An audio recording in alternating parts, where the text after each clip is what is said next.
Hello, കുക്ക്വിത്രീനിയിലേക്ക് എല്ലാവർക്കും സ്വാഗതം. ഇത്തവണത്തെ ക്രിസ്മസിന് അപ്പത്തിൻ്റെ കൂടെ കഴിക്കാൻ പറ്റുന്ന നല്ലൊരു സ്റ്റൂവിൻ്റെ റെസിപ്പി ആയിട്ടാണ് ഞാൻ വന്നിരിക്കുന്നത്. സ്റ്റൂ എന്ന് കേൾക്കുമ്പോഴേ പ്രത്യേകിച്ച് പറയേണ്ട ആവശ്യമൊന്നുമില്ല അല്ലേ, നല്ല ടേസ്റ്റിയാണ്.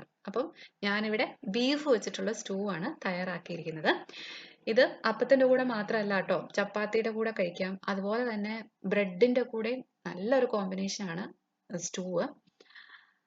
അപ്പോൾ നമുക്ക് റെസിപ്പിയിലേക്ക് കിടക്കാം. 1/2 കിലോ ബീഫാണ് ഞാനിവിടെ സ്റ്റൂ തയ്യാറാക്കാൻ വേണ്ടിയിട്ട് എടുത്തിരിക്കുന്നത്. ബീഫ് നന്നായിട്ട് കഴുകിയെടുത്തതിന് ശേഷം വേവിക്കാൻ വേണ്ടിയിട്ട് ഇതുപോലൊരു പ്രഷർ പാനിലേക്ക് മാറ്റിയിട്ടുണ്ട്. ഇതിലേക്ക് ഒരു കഷ്ണം പട്ട, 1/2 ടീസ്പൂൺ കുരുമുളക് അതേപടി ചേർക്കുകയാണ് ചെയ്യുന്നത്. കുരുമുളക് പൊടി ചേർത്ത് കഴിഞ്ഞ് കഴിഞ്ഞാൽ നമ്മുടെ സ്റ്റൂവിൻ്റെ ആ വൈറ്റ് കളറിൽ വ്യത്യാസം വരും. ഒരു പച്ചമുളക് കീറിയത്, പിന്നെ ഏകദേശം 1 ടീസ്പൂണോളം ഇഞ്ചി നീളത്തിൽ അരിഞ്ഞെടുത്തത്.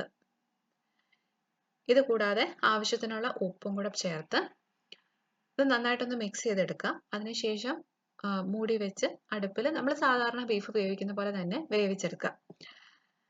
ബീഫ് വേവിക്കുന്നതിൻ്റെ സമയമോ അല്ലെങ്കിൽ എത്ര വിസിൽ കേൾക്കണമെന്നുള്ളത് ഞാൻ പറയുന്നില്ല. കാരണം ഓരോ ബീഫിനും ഓരോ തരത്തിലായിരിക്കും വേവ്.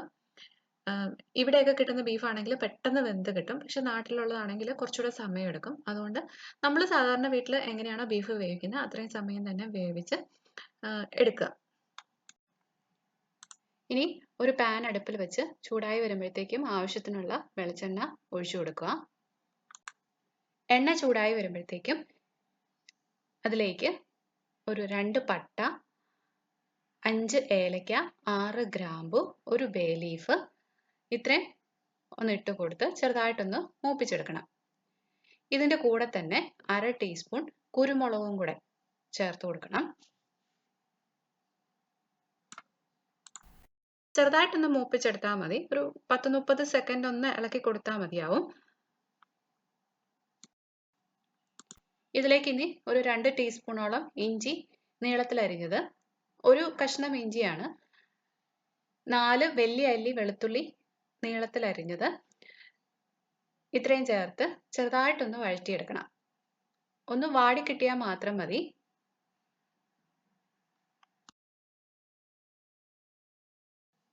ഇതിലേക്ക് ഇനി ഒരു സവോള നീളത്തിൽ അരിഞ്ഞെടുത്തത്, അതിൻ്റെ കൂടെ തന്നെ 4 പച്ചമുളക് കീറിയത് ഇത്രയും കൂടെ ചേർത്ത് ചെറുതായിട്ടൊന്ന് വഴറ്റിയെടുക്കാം.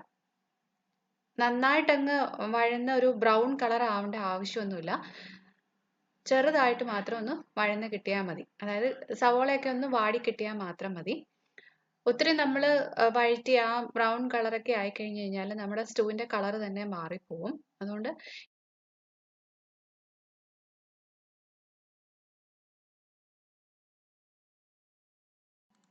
ഇപ്പൊ ആ സവോളയൊക്കെ ഒന്ന് ചെറുതായിട്ട് വഴന്ന് കിട്ടിയിട്ടുണ്ട്. ഇനി ഇതിലേക്ക് 2 ചെറിയ പൊട്ടറ്റോ ക്യൂബ്സ് ആക്കിയതും ഒരു മീഡിയം ക്യാരറ്റ് ക്യൂബ്സ് ആക്കിയതും കൂടെ ചേർത്ത് കൊടുത്ത് ഒരു 30 സെക്കൻഡ് ഒന്ന് ചെറുതായിട്ടൊന്ന് സോട്ട് ചെയ്തെടുക്കുക. പൊട്ടറ്റോയും ക്യാരറ്റും മാത്രമല്ല കേട്ടോ, ഗ്രീൻ പീസോ ബീൻസോ ഒക്കെ ഇതിലേക്ക് ചേർത്ത് കൊടുക്കാം. ഞാനിപ്പോൾ ഇവിടെ ഇത് 2 എടുത്തിട്ടുള്ളൂ എന്നുള്ളതേ ഉള്ളൂ. ഇനി ഈ പൊട്ടറ്റോയ്ക്കും ക്യാരറ്റിനും ആവശ്യമായിട്ടുള്ള ഉപ്പും കൂടെ ഇതിലേക്ക് ചേർത്ത് കൊടുക്കാം. നമ്മൾ സവോളയിലേക്കൊന്നും ഉപ്പ് ചേർത്തിട്ടില്ല. അപ്പം ഇതിനാവശ്യമായിട്ടുള്ള ഉപ്പും കൂടെ ചേർക്കുക. അതിൻ്റെ ഒപ്പം തന്നെ കുറച്ച് കറിവേപ്പിലയും കൂടെ ഇതിലേക്ക് ചേർത്ത് കൊടുക്കാം. ഇനി എല്ലാം കൂടെ നന്നായിട്ടൊന്ന് മിക്സ് ചെയ്തെടുക്കാം.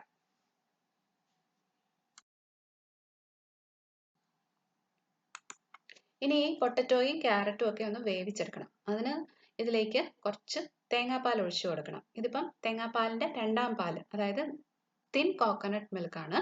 2 കപ്പ് ഉണ്ട് ഇത്. അപ്പോൾ ഇനി ഇതിനകത്ത് കിടന്ന് ഒന്ന് വെന്ത് കിട്ടണം. അപ്പോൾ ആദ്യം ഇതൊന്ന് തിളയ്ക്കട്ടെ. തിളച്ചതിന് ശേഷം നമുക്ക് തീ കുറച്ച് വെച്ച് വേവിച്ചെടുക്കാം. അപ്പോൾ ആ തേങ്ങാപ്പാലൊക്കെ ഒന്ന് തിളച്ച് തുടങ്ങിയിട്ടുണ്ട്. ഇനി നമുക്ക് തീ സിമ്മിലേക്ക് മാറ്റിയിട്ടിട്ട് മൂടി വെച്ച് വേവിച്ചെടുക്കാം. ഇപ്പോൾ പൊട്ടറ്റോയും ക്യാരറ്റും ഒക്കെ ഒന്ന് കുക്കായിട്ടുണ്ടാവും. നമുക്കൊന്ന് തുറന്ന് നോക്കാം.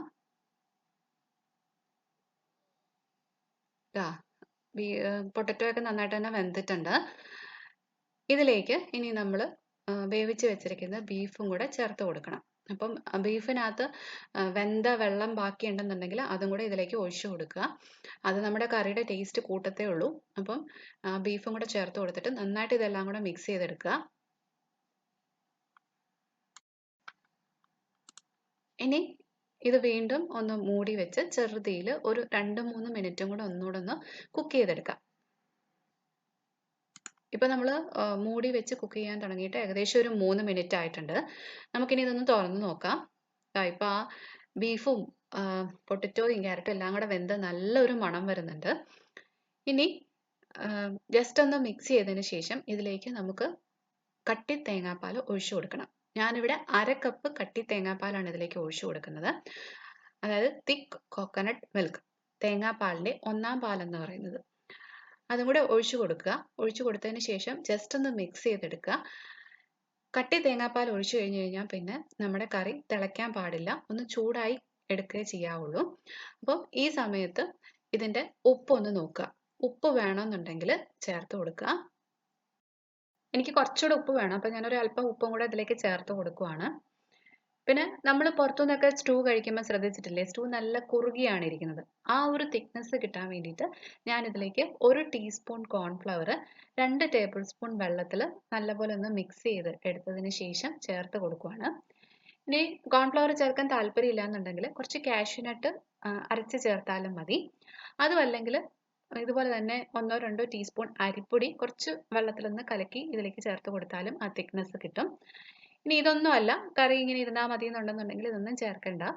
അപ്പം ഞാൻ ഈ കോൺഫ്ലവറും കൂടെ വെള്ളത്തിൽ കലക്കിയതും കൂടെ ഇതിലേക്ക് ചേർത്ത് കൊടുക്കുവാണ്. എന്നിട്ട് അതും നന്നായിട്ടൊന്ന് മിക്സ് ചെയ്തെടുക്കുക. ഇനി കുറച്ചൊരു ഭംഗിക്ക് വേണ്ടിയിട്ട് ഞാൻ ഇതിലേക്ക് കുറച്ച് കാഷ്യൂനട്ടും കൂടെ ഫ്രൈ ചെയ്ത് ചേർക്കുന്നുണ്ട്. നിർബന്ധമൊന്നുമില്ല, ഇഷ്ടമുണ്ടെങ്കിൽ മാത്രം ചേർത്താൽ മതി. നെയ്യിലോ അല്ലെന്നുണ്ടെങ്കിൽ എണ്ണയിലോ ഒക്കെ ഫ്രൈ ചെയ്തെടുക്കാം. അങ്ങനെ നമ്മുടെ ടേസ്റ്റി ആയിട്ടുള്ള ബീഫ് സ്റ്റൂ റെഡി ആയിട്ടുണ്ട്. അപ്പം ഇത്തവണത്തെ ക്രിസ്മസിന് അപ്പത്തിൻ്റെ കൂടെ ഈ ബീഫ് സ്റ്റൂവും കൂടെ ഒന്ന് ട്രൈ ചെയ്ത് നോക്കുക. ഞാൻ പറയാൻ വിട്ടുപോയ ഒരു കാര്യം, നമ്മൾ ആദ്യം എണ്ണയിലേക്ക് പട്ട, ഗ്രാമ്പൂ, ഏലക്കയൊക്കെ മൂപ്പിക്കുന്നുണ്ടല്ലോ, ആ കൂടെ വേണമെന്നുണ്ടെങ്കിൽ കുറച്ച് പെരിഞ്ജീരകം, അതായത് ഒരു 1/4 മുതൽ 1/2 ടീസ്പൂൺ വരെ പെരിഞ്ജീരകം കൂടെ ചേർത്ത് മൂപ്പിച്ചെടുക്കാം. അത് താല്പര്യം ഉണ്ടെന്നുണ്ടെങ്കിൽ മതി. എനിക്ക് പെരിഞ്ജീരകത്തിൻ്റെ ടേസ്റ്റ് വരുന്നത് അത്ര ഒരു എന്താ പറയുക, സ്റ്റൂവിന് അത്ര ചേരുന്നതായിട്ട് തോന്നിയില്ല. പക്ഷെ ചിലരൊക്കെ അങ്ങനെ ചേർത്ത് ഞാൻ കണ്ടിട്ടുണ്ട്. അപ്പം നിങ്ങൾക്ക് ഇഷ്ടമുണ്ടെന്നുണ്ടെങ്കിൽ ചേർത്ത് കൊടുക്കാം. അപ്പോൾ ഈ ബീഫ് സ്റ്റൂ ട്രൈ ചെയ്തിട്ട് ഫീഡ്ബാക്സ് ഒക്കെ പറയാൻ മറക്കണ്ട. അതുപോലെ തന്നെ നിങ്ങൾക്ക് ഈ റെസിപ്പി ഇഷ്ടമായെങ്കിൽ നിങ്ങളുടെ ഫ്രണ്ട്സും റിലേറ്റീവ്സും ഒക്കെ ആയിട്ട് ഈ റെസിപ്പി ഷെയർ ചെയ്യാനും മറക്കരുത്. വീണ്ടും വേറൊരു റെസിപ്പി ആയിട്ട് കാണാം. അതുവരെ ബൈ ബൈ. Thank you.